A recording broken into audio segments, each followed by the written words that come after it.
La malédiction des pharaons. Un mot qui a un effet magique, ou peut-être en a-t-il réellement un. Les anciens Égyptiens ont laissé d'énormes trésors dans leurs tombes, enregistrés à l'intérieur de leur grand temple. C'est plus trompeur que d'imaginer que les trésors des anciens Égyptiens soient de l'or et des bijoux. Ils le sont effectivement, mais ce qui est plus riche et plus magnifique, c'est leur connaissance infinie et ses secrets, dont l'ère moderne, avec toutes ces grandes victoires qu'il a remportées, est encore incapable de déchiffrer ses secrets et d'accéder à son code.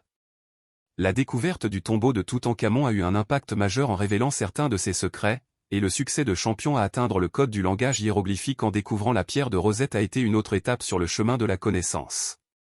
Et la civilisation inspirante est encore entourée de mystères. Nous revenons sur la découverte du tombeau de Toutankhamon le 4 novembre 1922, et les événements surnaturels qui y sont associés. Ce tombeau, que les voleurs n'avaient pas réussi à atteindre, a été retrouvé pendant des milliers d'années, mais ce qui s'est passé ensuite a été vraiment étonnant, surtout lorsque le sponsor de la campagne a subi une mort mystérieuse et qu'ici a commencé à parler de ce qu'on appelait la malédiction du pharaon. Dans l'article d'aujourd'hui, nous vérifions la véracité de cette affirmation en présentant des cas spécifiques, que vous pouvez appeler coïncidences, et qui peuvent vous prouver la véracité de cette affirmation. Faisons maintenant connaissance avec ces cas mystérieux. 1. Le voleur n'a pas de chance.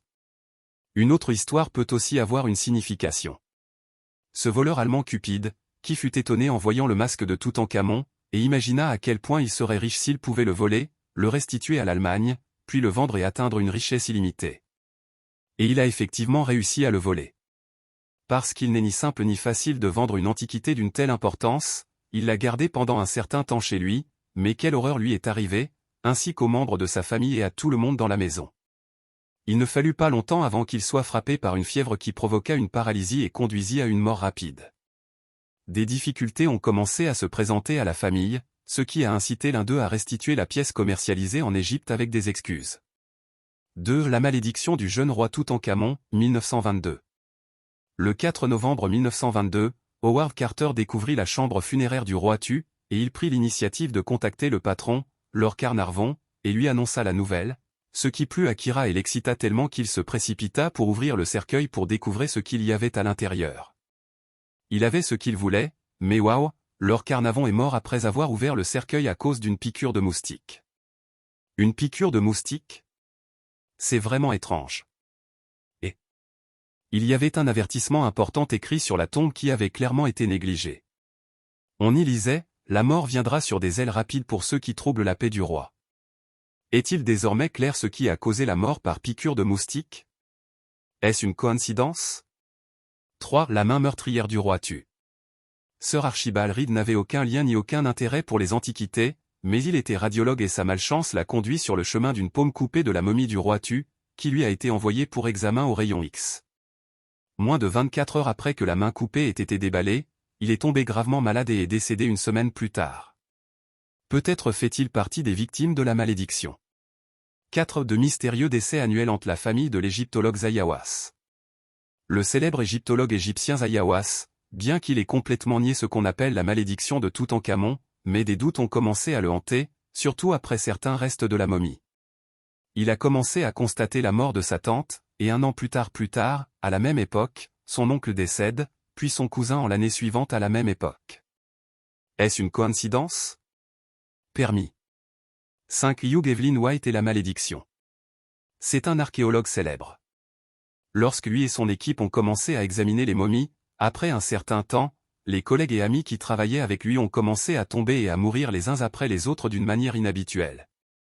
Finalement, il s'est retrouvé seul après avoir perdu toute son équipe de travail et il a mis fin à ses jours en se suicidant après avoir estimé que la prochaine étape était d'éliminer la vengeance du pharaon. Il a décidé de mettre fin à la situation lui-même et a laissé un message qu'il a écrit avec son sang. Hugh a succombé à la malédiction et a dû disparaître. 6. La momie qui a tué 1500 personnes. Personne ne peut savoir avec certitude si cette histoire est une réalité ou une fiction. L'histoire remonte à l'un des musées britanniques, où il a été décidé d'exposer une véritable momie égyptienne afin d'attirer davantage de visiteurs dans le musée. Mais dans des circonstances sombres, le gardien du cercueil est décédé, suivi par la mort d'un deuxième et d'un troisième gardien, ce qui a suscité l'inquiétude du musée, et ils ont décidé d'expédier la momie sur un navire à destination des États-Unis. Alors, qu'est-il arrivé au navire? Le navire a coulé avec 1500 passagers à son bord. Oui, c'est elle. Titanesque. Cette ne mettait pas Osiris en colère. Lors d'une expédition à Saqqara en 1971, Walter Bryan Emery découvre une petite statue d'Osiris. En rentrant au camp avec la petite statue, il dut répondre à l'appel de la nature et se rendit aux toilettes, mais il ne les quitta jamais. Après avoir inspecté sa longue absence, un assistant l'a trouvé paralysé dans la salle de bain, peut-être victime d'un accident vasculaire cérébral. Hello my family, Curious Souls.